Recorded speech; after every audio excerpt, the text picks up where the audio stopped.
vedare tinokuchingamidzai zvekare kune chimwe chirongwa pano paZim Facebook Secrets and Confessions. Tadzoka zvekare nemamwe mamessages. Rekedzai tibva tapinda mumamessages edu atadzoka takakubatirai. Message yedu yekutanga yakamira sekudai so: hanzi makadi zvenyu mukoma, ndinokumbirawo kuti munge muchindipostirawo nyaya yangu makaviga chitupa changu. Inini mwo mukoma ndiri mudzimai ane makore 38 years ekuberekwa, ende ndinodawo kureururawo izvo zvandinoshandisa pamabasa angu awa andinoita ehupfambi. Ndiri kurarama ndiri muno munyika yevatorwa yeSouth Africa muno muJoburg, saka ndinotoendesawo vana vangu kuchikoro ava vari kuZim nekudawo kwekuti ndinotengesa muviri wangu, ende ndinowanzo kutageta varume ava vanobva kuNigeria kana kuti vanobva kuZim. Masasko hangu andifarire kuti ndinge ndichivakechesa nekuda kwekuti kumashure uku ndakamborobhewa. This was after umwe murume auya akandeti ainge achida kundikecha,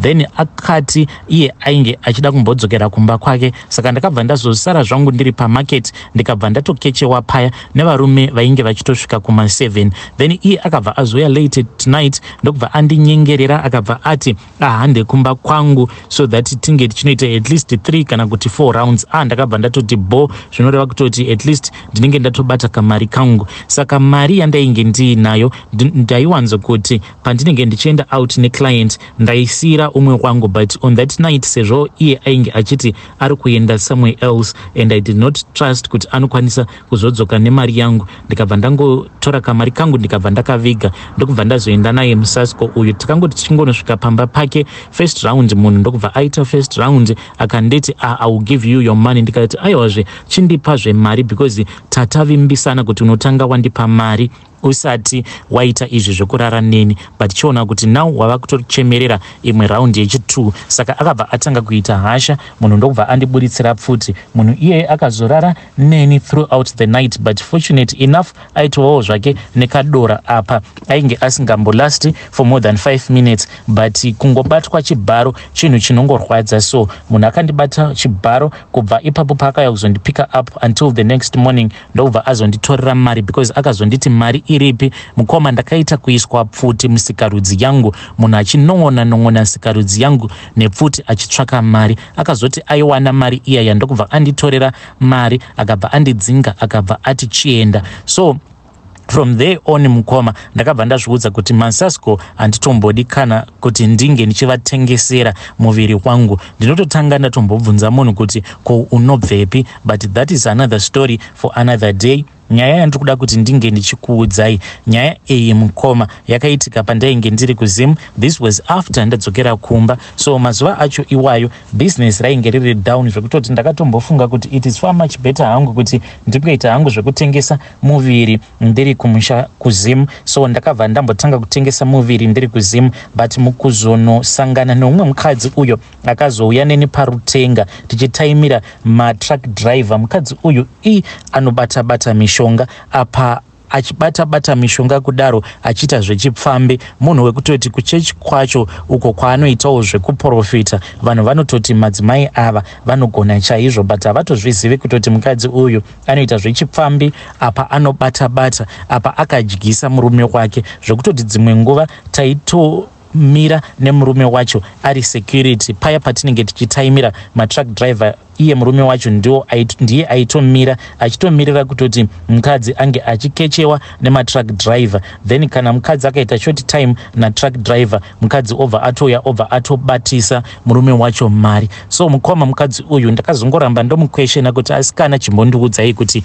varume venyu ava makambovapeiko zvinoita kuti vange vachingoita yese kudai, because dai anga ari umwe murume handiti anokwanisa kutokuuraya achiziva kutoti uri kutokechesa iye akatarira. Ndopakabva azondiudza kuti ini ndakapiwa mushonga wekuti ndinokontrola munhurume. So akabva azondiudzawo izvo zvaainge akaitirwa, akabva ati zvino ini kuti ndinge ndichikuitira handikwanise, ndichaenda newe kuna gogo vacho ivavo takabva tazoenda kuna gogo vaya gogo ava mukoma vakabva vati ivo vainge vachida 17,000 rands. Ndikati iyi ndinoiwana kupi, because vainge vachida iri kuma US dollars. Vakabva vati kana uchida mari ndozvauchaita. Vakabva vanditi mari iyi unokwanisa kuzondibhadhara pashoma pashoma kana wadzokerako kubasa kwako. So mukoma gogo ava zvavakazoita ndezvekuti vakabva vazondipa imwe kitsi yeblack. So kitsi iyi kana kuri kunzi kana kwakadhakwa mazuva acho iwayo, zvainoita kitsi iyi inouya yobva yatanga kundinanzva sikarudzi yangu. Dzimwe nguva kana kwakanyanya kuita dry inobva yaita bondeneni, inobva yatosiya hurume hwayo musikarudzi mangu, but hurume hwacho mukoma hunenge hwakaita yellow hurume hwacho. Saka hurume uhwu handifanire kuti ndinge ndichizohugeza, ndinongosiya zvakadaro ndobva ndazoita muswere wese wezuva ndichiita bonde nevarume. Saka hurume uhwu ndo hunokonzera kuti paya murume kana angoti ndikuda kungoitawo short time, kana achingobva mukunoita bonde neni anobva anzwa achirwadziwa kuti munhu uyu nekamunakiro kaanoita apa ndatadza kana kuita 2 minutes, chimirai ndinge ndichingoita kamwe kamunamato kekupedzisira. Achibvamo mukamunamato ikako kekupedzisira anobva arwadziwa futi kuti anenge aita hwejongwe, ongoramba achingondipa mari zvekuti within an hour munhu anokwanisa kutoona kutoti anenge atorova zvima short time zvinokwana kuita kana 4 apa sikarudzi yake inenge ichipiwa simba nawo hurume uhwu hunenge hwasiwa mandiri nekitsi iyaiya. But anozongoti achingonopfekera sikarudzi yake musikarudzi yangu inobva yatopera power, obva atorasa mbeu. Ndo mashandiro acho anoita mushonga iwoyo uwo wandakapiwa. Saka kitsi iyi mukoma inotoziva kutoti nhasi kwakadhakwa, yobva yatoapia paya, yobva yatotanga kutondinanzva kwesikarudzi yangu kana kutoita bonde neni. So izvi ndo zvinondiraramisa. Gogo ava ndakavapa mari yavo, ndainge ndichivapa mari yavo ma2000 kuzonosvika mari yavo ichizonokwana 17,000 rands. Ndiyo confession yangu iyi mukoma. Ndinoshandisawo kitsi yandinoshandisa pakuita mabasa angu awa echipfambi. Hey, vedare ndo message iyo yandakatumidzirwa echibva kuna vanzvadzi vedu. Yo, zvakangoma hazvo vedu we, anzi ndinoshandisa kitsi pamabasa angu ehupfambi. Hey, zvakangoma hazvo vedu we. Regedzai tibva taenda panyedu inotevera. Nyedu inotevera yakamira sekudai so. Hanzi makadi zvenyu mukoma, ndinokumbirawo kuti munge muchindiposterawo nyaya yangu makavika chitupa changu. Inini mumwoyo mangu hamuchina zororo. Mudzimai wangu akandinyengera. Inini mukoma ndakakurirawo muchechi yePentecostal, ndokubva ndazotorana nemudzimai wangu. Saka mudzimai wangu iye akakurirawo muchechi idzo dzidzi chechi dzemagemenzi idzi. But takabva tangoti rudo tiri murudo, but takasanganawo muno mumujoni. Saka takati tasangana ndokubva taita chidzidzo chekuti zvose zvatinofanira kuti tinge tichaita tiri pamwe chete. Aiwa Mwari vakabva vazotiropafadza ndokubva tazosvikawo pakutangawo zvimabhindauko zvedu zvekuti zvainge zvichitipa an extra income kuzonosvika tichizonotengawo stand yedu ndokubva tatovakisa paya kumusha. Zvino vana takabva tazovabvisa kumusha ndokubva tazovaisa muHarare. And this was an idea yandakatopiwa nemudzimai wangu, akanditi kumusha uko hakuna fundo chaiyo, tikuda kuti vana vedu vange vachizova better in life. So zvatakaita ndezvekuti vana vakabva vazotanga kudzidza mutauni. Sezvo iyewo mudzimai wangu vabereki vake vati kurei, akabva ati hazviite kuti vabereki vangu vange vachienda kunogara mutauni. As for my mother ndikabva ndati zvepamuromo handidi, zvemashoko handidi, because amai vangu vane mashoko too much. Ndokubva ndati inini amai vangu kuti vange vachinogara pamba pedu handidi, nekuti mangwana muchazotanga kukonana. Ende ndinenge ndava kusaziva manje kuti pahuviri hwenyu ndinenge ndava kufanira kuti ndinge ndichizosaidira ani, because kumashure uko painge patori nedzimwe nyaya idzo dzainge dzakaitika. Saka to avoid things ndakabva ndati vanhu ava havafanire kuti vainge vachizova in communication like that, kuti amai kana vakaenda vakatanga kugara pamba vanenge vava kugara vachingocommunicata nemuroora wavo. Saka ndakabva ndazongoavoida zvakawanda. Service nei then mudzimai wangu akabva azoti iye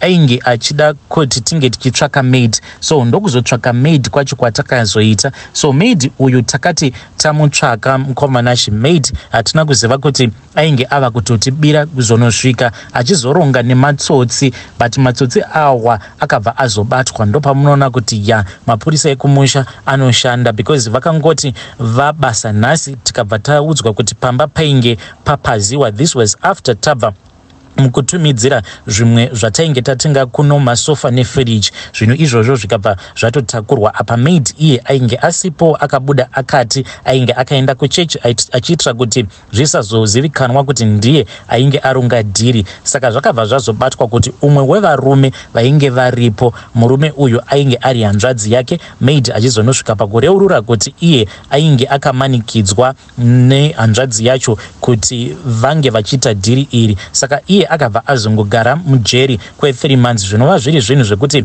zvakabva zvazorwadza mudzimai wangu kuti no man, mutemo uyu hausi fair kuti munhu anongosungwa apa aba obva atorelisiwa nekuti haasiri akazvironga, because zvakangonzi sezvo ari munhu akamanikidzwa ainge asina kana choice. So akangoti achingonobuda mujeri, madzimai vangu vakabva vangotanga kungotaura zvinhu zvainge zvisinganzwisisiki. Mumba mainge mava kungogara muine minamato, waingoti kana ukadai ukangoshifta chakati wobva watoona kutoti mumba munenge muine minamato inenge irimo. So mudzimai ndakambomukansela ndikamuti izvi handizvifarire, because hazvisi zvinhu zvandakajairira kuti ndinongoshandisa minamato pose pose. Ndikati iwewe just leave it, but nekudawo kwekuti mudzimai akazongoramba ongondikwevera kokumasowe, kudzamara one day ndazoenda kuya tichida kuti tinge tichimupanisha uyu musikana uyu. Saka akabva azomboita nguva yekuti akarwara, ndikabva ndatoona kuti ko ingawani zvairi punishment yakanaka, ndokubva azorecover. Zvino akati arecover ndopandakabva ndazonzwa bundu mumwoyo mangu kuti saka munhu uyu kana ruregerero haana kana kumbogara akatikumbira, but now ava kutonzi anotofambawo achitodawo kutotikuvadzira vana vedu. Ndikabva ndati this is the final, chiandei manje kumafinal. Ndokubva ndazotaurana navadzimai, she happily told me kuti taikwanisa kutoenda kun'anga, ende kumaraini ekwavo kwainge kuine imwe n'anga. Ndokwatakabva tazoenda ikoko. Zvino takati taenda kuya mukoma, n'anga iya yamanje yakabva yazoumba chimwe chidhori, ikabva yanditi ndaifanira kuti ndinge ndichirova musoro wechidhori ichi nechibhakera. Iniwo handina kuziva kuti zvinhu zvose izvi zvatainge tichiita, zvandainge ndichiitiswa nen'anga iyi nemudzimai wangu, ndainge ndichitoshandisiwa kuzadzikisa mhiko idzi dzainge dzichida kuti dzinge dzichizadzikiswa navadzimai vangu. Adzimai vangu havana kuda kundibudira pachena kutoti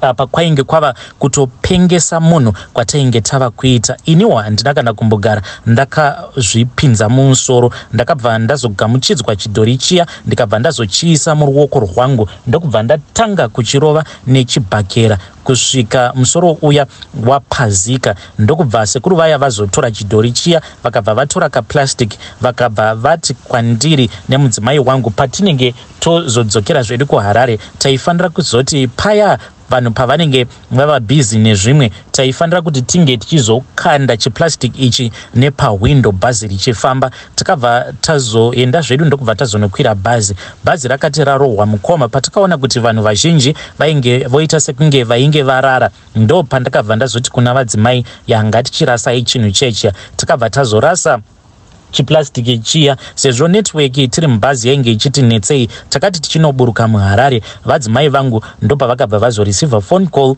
iyo yainge ichibva kuhama dzeuyo ainge ambori Maid. Saka ivo vainge vachida kungozivisa mudzimai wangu kuti uyu ainge ambori Maid ainge ava kupenga. Nanhasi uno haatozivikanwe kuti aripi, because hanzi vanhu pavakaona kuti ainge otanga kupenga vakabva vangomusunga netambo dziya dziri normal. Saka iye akabva azozvisunungura ndokubva atiza. Vamwe vanoti hanzi vakamuona achingotiza achimhanya akananga kugomo, ndokubva azoteverwa, but akatsvakwa achatsvakwa, haana kana kumbogara awanikwa. Nanhasi uno uyu Maid wedu handitombozivi kuti aripi. Takabva tazodzoka kunoko kuSouth Africa, then hama dzeuyu musikana aimbova Maid Wedu takangodziti ko isusu munogotifonera kuti zvadii, makadii kutifonera panguva iyo yatainge tabva mukubirwa ndokubva tadelita mafone numbers avo tikabva tavabloka kuma WhatsApp.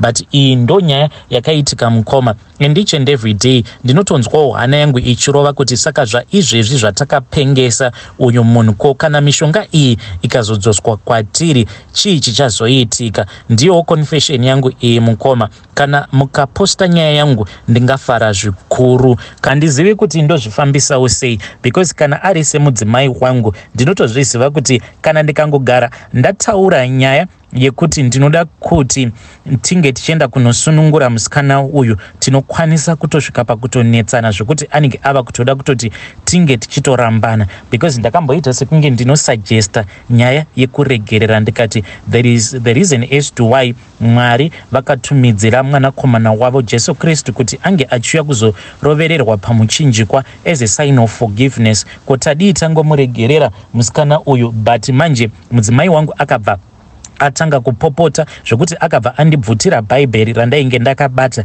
akabva ari rasa, ndikabva ndatoona kutoti this is a sign of other things to come, zvokuti kana ndikada kuzama kuti ndinge ndichimumanikidza kuregerera musikana uyu kana marriage yangu inobva yaparara nezvose izvo zvataka achieve in life. I do not want that to happen. Asi kana mukaposta ndiziviseiwo ndikwanise kuteverera mucomment section.